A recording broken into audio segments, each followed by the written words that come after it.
آج ہمارا تیسرا پارہ ہے اور تیسرے پارے کے مضامین کا خلاصہ آپ کے سامنے رکھتے ہیں۔ تیسرے پارے کا سب سے پہلے تو یہ نوٹ کیجئے کہ جو بنیادی موضوع ہے، بنیادی مضمون، وہ یہ ہے کہ مالی معاملات۔ تیسرے پارے کا بنیادی مضمون مالی معاملات۔ پہلے پارے کا مین ٹاپک ہدایت تھا، دوسرے پارے کا مین ٹاپک خاندانی زندگی، اور یہ تیسرے پارے کا مین اور بنیادی ٹاپک مالی معاملات۔ ہم نے اکثر بتایا کہ اسلام کی ایجوکیشن کے 3 چیپٹر ہیں۔ نمبر 1 عقائد، عقیدہ، نمبر 2 عبادات، اور نمبر 3 معاملات۔ تو تیسرے پارے کا ٹاپک جو ہے وہ تیسرا چیپٹر ہے مالی معاملات، اور اس میں 3 چیزیں مالی معاملات میں۔ نمبر 1 انفاق فی سبیل اللہ، اللہ کے راستے میں خرچ کرنا، اس کا پورا چیپٹر بیان کیا گیا ہے۔ دوسرے نمبر پہ سود کی حرمت شد و مد کے ساتھ بیان کی گئی۔ نمبر 3 قرض حسنہ کے آداب ذکر کیے گئے۔ یہ 3 ٹاپک ہیں مالی معاملات کے انڈر، جو کہ اس پارے کا مین اور بنیادی ٹاپک ہے۔ جہاں تک تعلق ہے انفاق فی سبیل اللہ، اللہ کے راستے میں خرچ کرنا، اس کی اس پارے کے اندر فضیلت بھی بیان کی ہے، آداب بھی بیان کیے ہیں، اور اگر کوئی شخص ان آداب کی خلاف ورزی کرے گا تو نقصان کیا ہے وہ بھی ذکر کیا گیا ہے۔ فضیلت تو یہ بیان کر دی گئی کہ مثل الذین ينفقون اموالهم فی سبیل اللہ کمثل حبۃ، جو شخص اللہ کی راہ میں خرچ کرتا ہے اس کی مثال ایسے ہے کہ جیسے ایک دانہ زمین میں بویا جائے، کاشت کیا جائے، اور اس دانے سے پھر بالیاں نکلتی ہیں، 7 بالیاں، اور ہر بالی کے اندر 100 دانے۔ تو ایک دانہ جو اس نے خرچ کیا تھا اللہ کی راہ میں، اللہ اس کو 700 گنا بڑھا کے واپس کرتے ہیں۔ اب یہ جو لوگ اللہ کی راہ میں خرچ کر رہے ہیں، رمضان میں آپ کو پتہ ہے کہ سخاوت رسول اللہ بھی بہت سے کیا کرتے تھے۔ نبی اسلام کے بارے میں آتا ہے کہ آپ تیز آندھی کی طرح سخاوت کرتے رمضان کے مہینے۔ اب تیز آندھی کی مثال کیوں دی گئی؟ اس لیے کہ تیز آندھی جو ہوتی ہے وہ یہ نہیں کہہ سکتے کہ فلاں گھر میں آندھی آئی ہے فلاں میں نہیں آئی، مطلب یہ ہے کہ وہ ہر جگہ پہ پہنچتی ہے۔ تو تیز آندھی کی طرح سخاوت مطلب ہر ایک تک رسول اللہ کی سخاوت پہنچتی تھی۔ تو یہ آپ علیہ السلام کا طریقہ ہوتا تھا۔ تو یہ جو رمضان کے مہینے میں جو لوگ اپنے مالوں میں سے خرچ کر رہے ہیں، اللہ نے ان کو دیا ہوا ہے، تو کیا خیال ہے اللہ ایک ایک سکے کے بدلے 700 گنا واپس کریں گے تو کتنا اجر ہوگا؟ اس نہ صرف دنیا میں بھی ریٹرن ہوتا ہے، بلکہ آخرت میں تو ڈھیروں اجر عظیم اللہ نے عطا کر رکھا ہے، اللہ رب العزت قبول فرمائے۔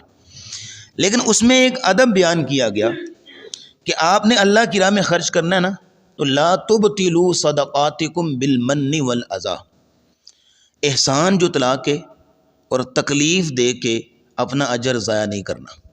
یعنی کسی کو کچھ دیا تو بعد میں اس کو کسی موقع پہ احسان جتلا دیا، یا یہ ہے کہ اس کو کوئی زبانی تکلیف دے دی، وربل کوئی لفظ بول دیا، اس کو تکلیف دے دی، تو اس سے یہ ہے کہ آپ نے جو صدقہ دیا اس کا اجر ضائع ہو سکتا ہے۔ اس لیے فرمایا لا تبطلوا صدقاتکم بالمن والاذی، اور اگر جو ایسا کر لے اس کی پھر مثال بیان کی گئی کہ اجر کیسے ضائع ہوتا ہے، کہ جیسے ایک پتھر ہے اور اس پتھر پہ دھول مٹی پڑی ہوئی ہے، اب اوپر سے جب سے بارش آتی ہے یا پانی نازل ہوتا ہے تو کیا ہوتا ہے؟ وہ سارا صاف ہو جاتا ہے۔ بالکل اسی طرح جو بھی اس نے خرچ کیا ہوا، اگر ان 2 کاموں میں سے اس نے ایک کام کر لیا، اس کا اجر اسی طرح صاف کر دیا جاتا ہے، ڈیلیٹ کر دیا جاتا ہے۔ اللہ رب العزت محفوظ فرمائے۔ بلکہ فرمایا قول معروف ومغفرۃ خیر من صدقۃ یتبعها اذی، آپ کے پاس نہیں ہے، آپ نہیں دینا چاہتے، آپ اچھی بات کہہ دیں، یا اس کو کہیں بھی اللہ آپ کا بھلا کرے، معاف کیجئے، اس طرح کے الفاظ بول دیں. فرمایا یہ اس صدقے سے بہتر ہے جس کو دینے کے بعد تم اس کو تکلیف دو. تم نہ دو، اس سے جو ہے وہ معافی مانگو، معذرت کر لو، یہ اس صدقے سے کہیں بہتر ہے جس کو دینے کے بعد تم اس کو تکلیف دو. یعنی انسان یہاں پہ اللہ رب العزت انسان کی کس قدر جو ہے عزت نفس کا خیال رکھتے ہیں.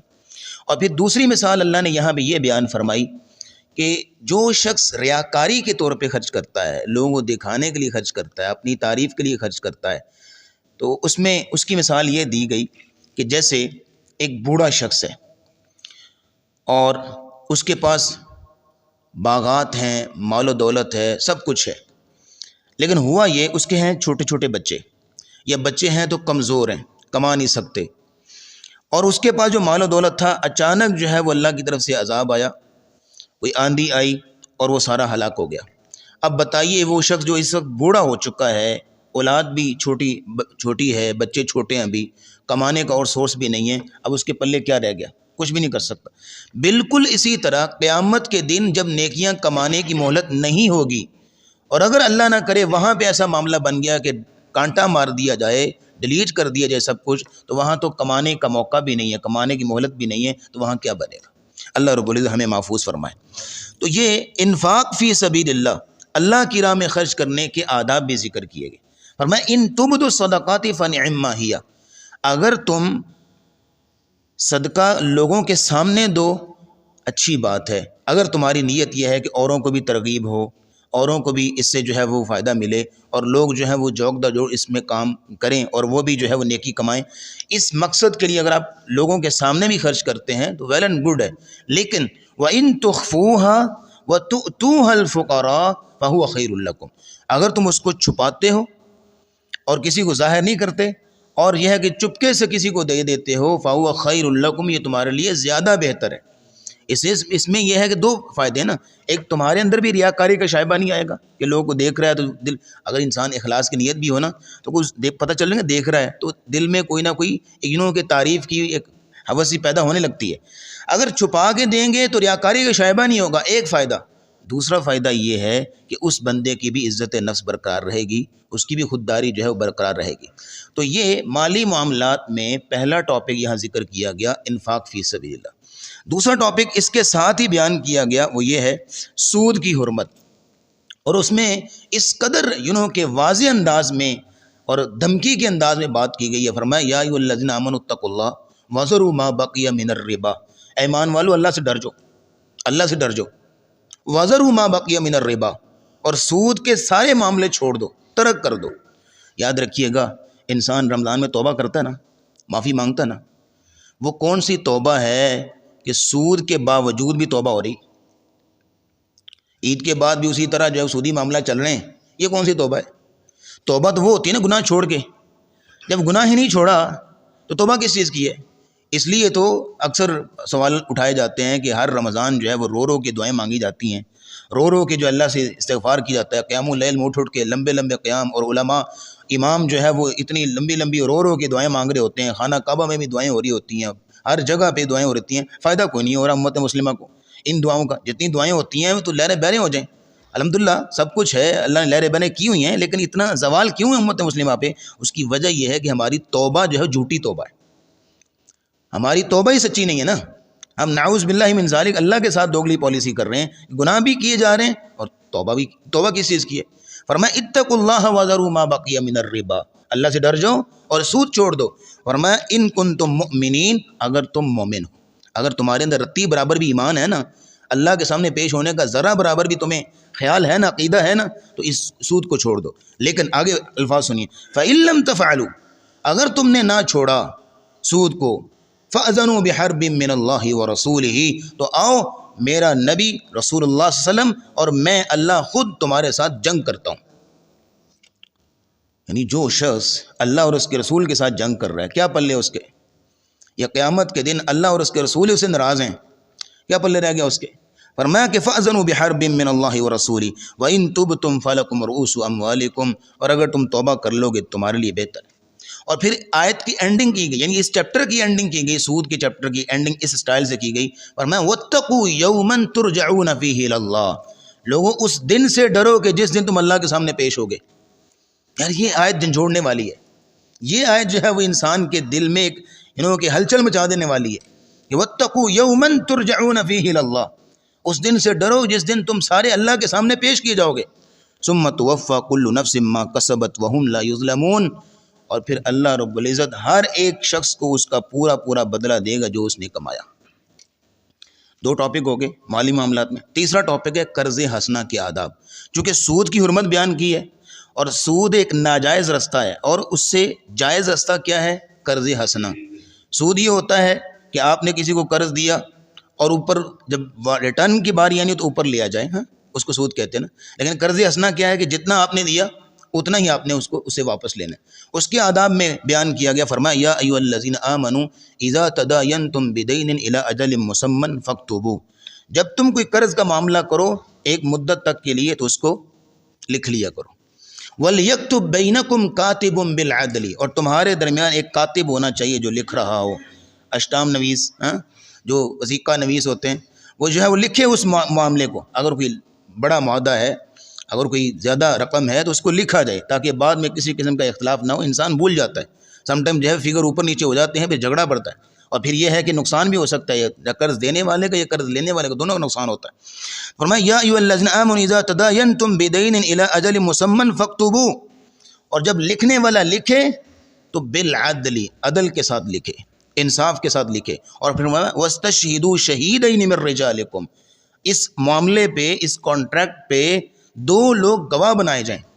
فَإِن لَّمْ يَكُونَا رَجُلَيْنِ، اور اگر ایسی جگہ پہ ہو کہ دو گواہ مرد نہیں مل سکتے، فَرَجُلٌ، ایک مرد گواہ ہوگا، وَامْرَأَتَانِ، اور دو عورتیں گواہ بنیں گی۔ أَن تَضِلَّ إِحْدَاهُمَا فَتُذَكِّرَ إِحْدَاهُمَا الْأُخْرَىٰ، کہ اگر ایک بھول جائے تو دوسرا اس کو یاد کرا دے۔ یعنی یہ سارا اہتمام کس لیے ہے کہ کسی قسم کا کسی کو نقصان نہ ہو، کوئی فراڈ نہ کرے، کسی قسم کے کسی کے ساتھ کوئی خیانت اور دھوکہ دہی نہ ہو، اس لیے فرمایا گیا کہ ان آداب کا خیال رکھا جائے۔ تو مین ٹاپک اس پارے کا کیا ہے؟ مالی معاملات، اور مالی معاملات میں 3 مالی معاملات اس میں ذکر کیے گئے: انفاق فی سبیل اللہ، سود کی حرمت، اور تیسرے نمبر پہ قرض حسنہ کے آداب۔ اگلی بات یہ نوٹ کیجئے گا، اس پارے کے اندر اللہ رب العزت نے ہمیں 2 قیمتی خزانے دیے تیسرے پارے کے اندر۔ میں نے نام بولا تو آپ پہنچ گئے ہوں گے شاید۔ نمبر 1 آیت الکرسی، نمبر 2 سورہ بقرہ کی آخری 2 آیتیں۔ یقین کیجئے بڑی قیمتی خزانے۔ آیت الکرسی کے بارے میں تو ہم نے ایک ٹاپک ہمارا ہے، وہ آپ سن سکتے ہیں، اس کی ریکارڈنگ موجود ہے، نیٹ پہ رکھی ہوئی ہے۔ آیت الکرسی یہ اتنا قیمتی خزانہ ہے کہ اس کے بعد شاید ہی کسی اور چیز کی ضرورت پڑے۔ اگر کسی جگہ پہ، ہم نے خود یہ ایکسپیریمنٹ ہے، کسی جگہ پہ کوئی ڈر محسوس ہو رہا ہے نا، راستے میں اکیلے جا رہے ہیں، یا یہ ہے کہ آپ کو مزے کی بات بتاؤں، آپ صرف آپ کے دل لگی کے لیے، سم ٹائم ایسا ہوتا تھا نا، کلاس میں بیٹھے ہوئے چھوٹے ہوتے تھے، ماں باپ نے سمجھایا ہوا تھا کہ جب بھی جو ہے وہ ڈر آئے تو آیت الکرسی پڑھنی ہے، تو ہوم ورک نہیں کیا ہوا یا کوئی ایسا معاملہ ہے تو پتہ ٹیچر مارے گا، تو واللہ العظیم جب بھی آیت الکرسی پڑھ کے کلاس میں بیٹھتے تھے ٹیچر کچھ نہیں کہتا تھا۔ تو یہ مطلب کہنے کا مطلب یہ ہے کہ آیت الکرسی کے اندر اللہ نے اس قدر اعزاز رکھا ہے۔ لیکن اگر انسان سیریس موقع کے اوپر کہ جہاں واقعی خطرہ محسوس ہو رہا ہے شیطانوں سے، طاغوتوں سے، اور پھر یہ ہے کہ جنوں سے، آسیب سے، سائے سے، تو وہاں تو آیت الکرسی پڑھنی چاہیے۔ اور نبی کریم صلی اللہ علیہ وسلم نے فرمایا جو شخص رات کو سونے سے پہلے آیت الکرسی پڑھ کے سوتا ہے، یہ اپنے بچوں کو بھی سکھایا جائے، چھوٹے بچوں کو بھی، کہ وہ آیت الکرسی پڑھ کے سوئیں۔ کچھ بھی جو ہے آج موبائل دیکھتے دیکھتے سو جاتے ہیں، لیکن یہ ہے کہ یہ اہتمام ہو کہ بچے جب سونے سے پہلے آیت الکرسی اپنے ہر فرد نے لازمی پڑھنی۔ جو سونے سے پہلے آیت الکرسی پڑھ کے سوتا ہے، ایک فرشتہ اس کے سرانے کھڑا کر دیا جاتا ہے ایز اے سیکیورٹی گارڈ، جو اس کی حفاظت کرتا ہے۔ اور اگر ہر فرد نے آیت الکرسی پڑھی ہوئی ہے تو ہر فرد کے پاس سیکیورٹی گارڈ موجود ہے، تو اللہ رب العزت کس قدر شیطانوں سے حفاظت کریں گے۔ اور جو آیت الکرسی ہر فرض نماز کے بعد پڑھ لے، گارنٹیڈ جنتی، کہ جیسے ہی اس کی موت آئے گی، فرمایا لم یمنعہ من دخول الجنت الا ان یموت، اس بندے کو جنت میں داخل ہونے سے اگر کوئی چیز روک رہی ہے تو اس کی موت، کیونکہ دنیا میں جنت میں کیسے جائے گا؟ دنیا سے جائے گا تو جنت میں داخل ہوگا۔ یہ فضیلت بیان کی گئی۔ اور آخری جو 2 آیتیں ہیں سورہ بقرہ کی، ان کے بارے میں کہا گیا کہ یہ اللہ رب العزت کے خزانوں میں سے ہیں، اور یہ دنیا میں نازل نہیں ہوئیں، پورا قرآن دنیا میں نازل ہوا، لیکن یہ 2 آیتیں معراج پہ رسول اللہ صلی اللہ علیہ وسلم جب تشریف لے گئے تو وہاں یہ عطا کی گئی۔ اور میں جو شخص رات کو سونے سے پہلے ان 2 آیتوں کو پڑھ لیتا ہے، کفتاہ، اللہ رب العزت ہر قسم کی شر سے بچانے کے لیے ان 2 آیتوں کو کافی کر دیتے ہیں۔ تو ان 2 خزانوں کا اہتمام ہونا چاہیے، اور جب بھی انسان کو کوئی بیماری لاحق ہو، کوئی بے چینی لاحق ہو، کوئی قلق اضطراب لاحق ہو، ان دو خزانوں کو بڑی اللہ رب العزت جو ہے وہ ہر قسم کی عافیت عطا فرمائیں گے۔ تیسرا پیغام نوٹ کیجیے گا، اور وہ یہ ہے کہ اس پارے کے اندر ایک بڑی قیمتی دعا ہے۔ اس پارے کے اندر ایک بڑی قیمتی دعا ہے، کون سی؟ ربنا لا تزغ قلوبنا بعد اذ ہدیتنا۔ یقین کیجئے ہدایت پہ ثابت قدم رہنے کے لیے اور اللہ سے توفیق مانگنے کے لیے شاید اس سے بڑی اور اس سے قیمتی دعا ہو کوئی۔ ربنا لا تزغ قلوبنا بعد اذ ہدیتنا، اے اللہ ہمارے دلوں کو ٹیڑھا نہ کر دینا ہدایت یافتہ ہونے کے بعد۔ یہ کیوں دعا سکھائی گئی؟ جیسے رسول اللہ پڑھا کرتے تھے نا، یا مقلب القلوب ثبت قلبی علی دینک، اے دلوں کو پھیرنے والے، پلٹنے والے، میرے دل کو اپنے دین پہ ثابت کر دے۔ ام المؤمنین نے پوچھا یا رسول اللہ آپ یہ دعائیں پڑھتے ہیں، اس کی کیا وجہ ہے؟